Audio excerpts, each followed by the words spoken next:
You okay as well? Yes. So you're on the wrong side of the camera. Rest. A place I hate. You do that? I'd rather be down there with it. Yeah. Well, can you, I mean, can you, do you photograph well? I have no idea. I hate being photographed as well. So you're avoiding it? Yeah. Well, I had to do some today. I feel sorry for the photographer. So do you feel, I mean, do you feel sorry for all of these people at your photographs? No, they're used to it. They enjoy it. So that's different, you know, it's a different world. Yeah. So let's start from the beginning, because you were a jazz drummer and then something went horribly wrong. Well, no, I mean, I wanted to go to America. So I took a job with BOAC to be an air steward, where you flew for 14 hours to New York, had 3 days off, and flew back 14 hours and then 3 days off in London.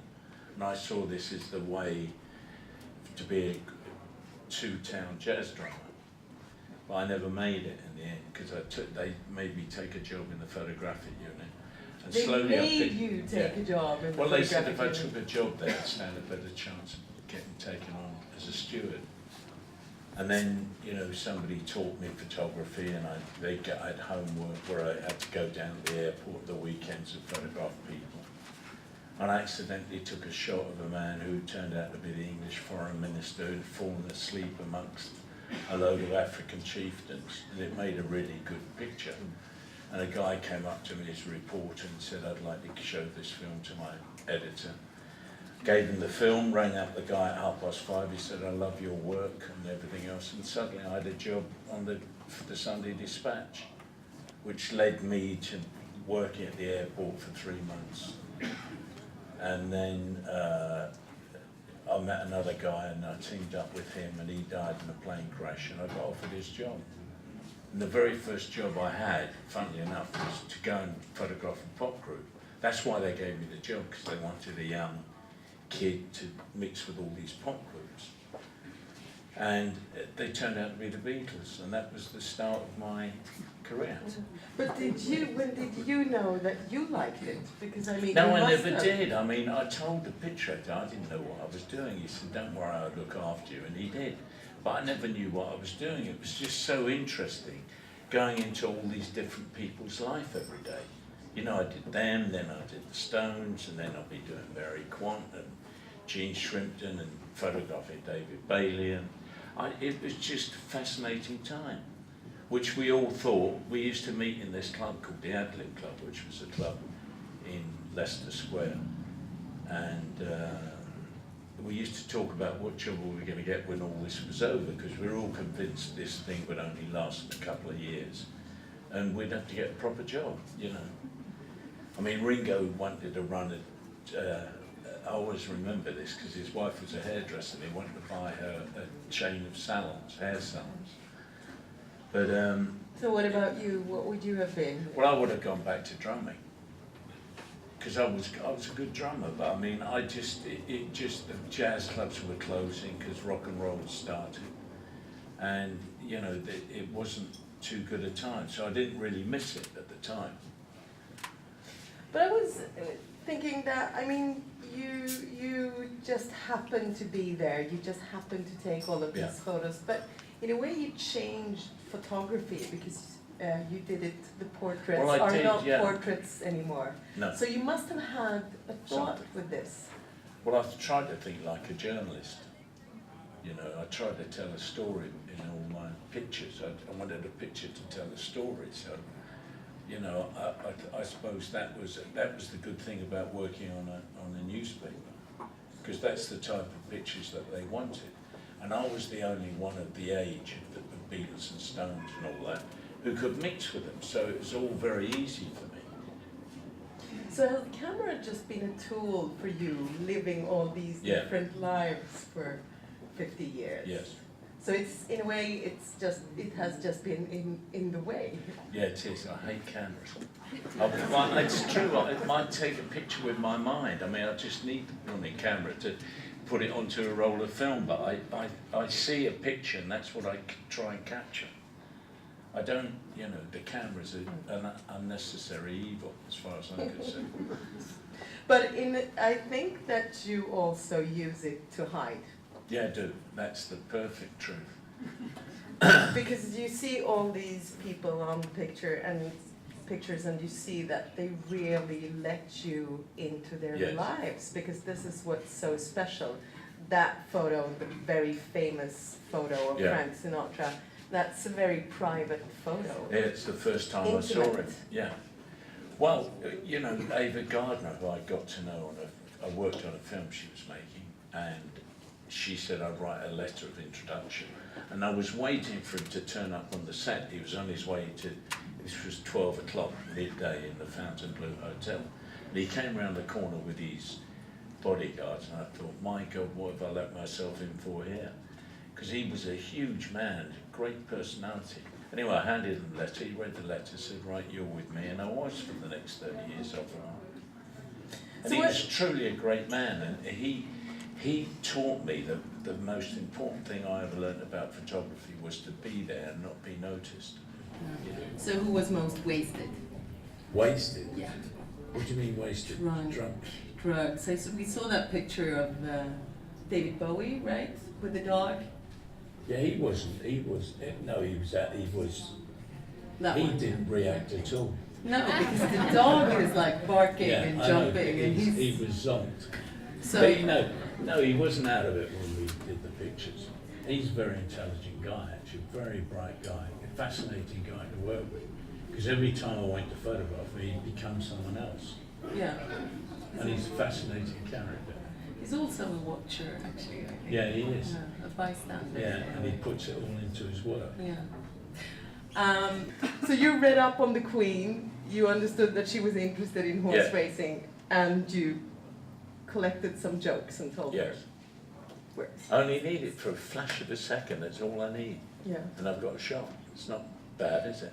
No, it's not. So did you ever get intimidated? I mean, photographing the Queen? Actually, for 3 months I worried about it, and I walked in there, and you know, there's all these courtiers and people, there's hundreds of people around that disappear when you're doing the job. And I met her, and she immediately put me at ease. And I realised afterwards that she spends her life posing for paintings, photographs, this, that, and the other. And she was the best model I've ever photographed. She was absolutely great, except her hair's a bit old-fashioned. I couldn't get her to change any of that. I mean, you just can't. You can't even mention it.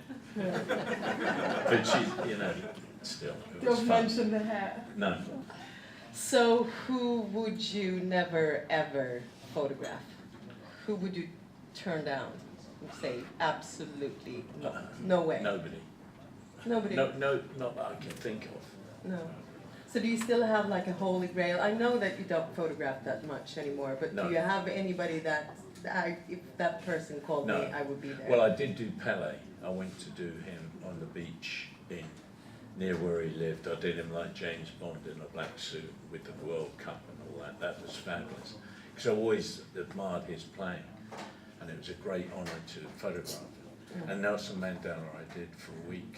You were his birthday present. Yeah, that's right. Somebody gave you to Well, Nelson his Mandela. organisation, Yeah. they wanted me to spend a week with him for his 90th birthday. And after that, I mean, you know, when he gave me a little wave from the car, and I nearly burst into tears because I realised that I'd been with a truly great man.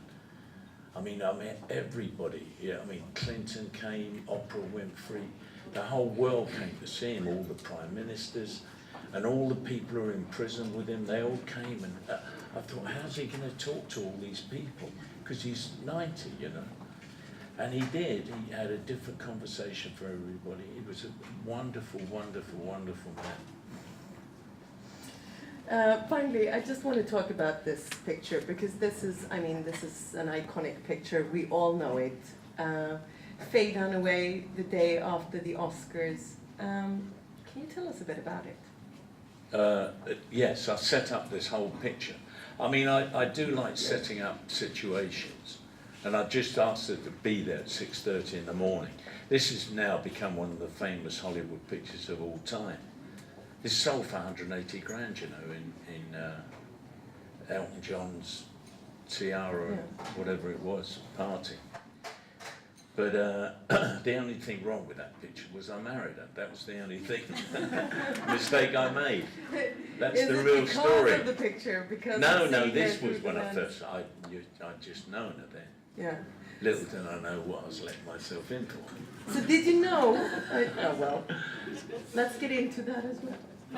But did you know when you arranged this picture, because you must have been thinking about exactly what you wanted? No, I she knew was not what the I only needed. one you called, right? You No, called- no, I did. I picked her out to win, and I said, if you win, you've got Yeah. to do this picture. After, I was doing a layout for a magazine, and I needed this picture to be the big centre picture of the piece, and she did win. She had only been in bed 2 hours. I mean, how she got up, I had no idea. But she had that dazed look. I mean, when somebody wins the Oscar, they're all so happy that night. But the next day, the penny drops, you know, about how they're going to get, they got 1 million, they're going to get 10 million a film, they get offered every script, and the whole world's their oyster. And I wanted to capture that moment. Not that shot, you know, that you always see in the newspapers or magazines, somebody holding up. That's not what it's all about. But this is actually, it's sort of threatening. It's like not the backside of fame, but the shadow of Yes, it. yeah, coming. well put, yes. Yeah. So you got a call today as well, I heard. Cool. You got a call from somebody. You sold a picture. Is that right? Who sold? No. Did Keith Richards call? Oh, right, yeah. Right. She's like, what? Right, I forgot him. As you do. After 60 years of friendship, it's some tribute. Anyway, yes. And what did he buy? That picture of him over there on the whatever he's doing. I forget what he's doing now. That was when I first met him. First time I met him. He's Yeah. a great character. Really great musician. And he didn't have that picture before. No. He wants to use it on a T-shirt or something. I know he wants to use it in a book. That's it. That's it. Well, thank you so much for All right, coming. thank you. And thank you for all your beautiful pictures. Thank you. Have a good night. Thank you. Thank you.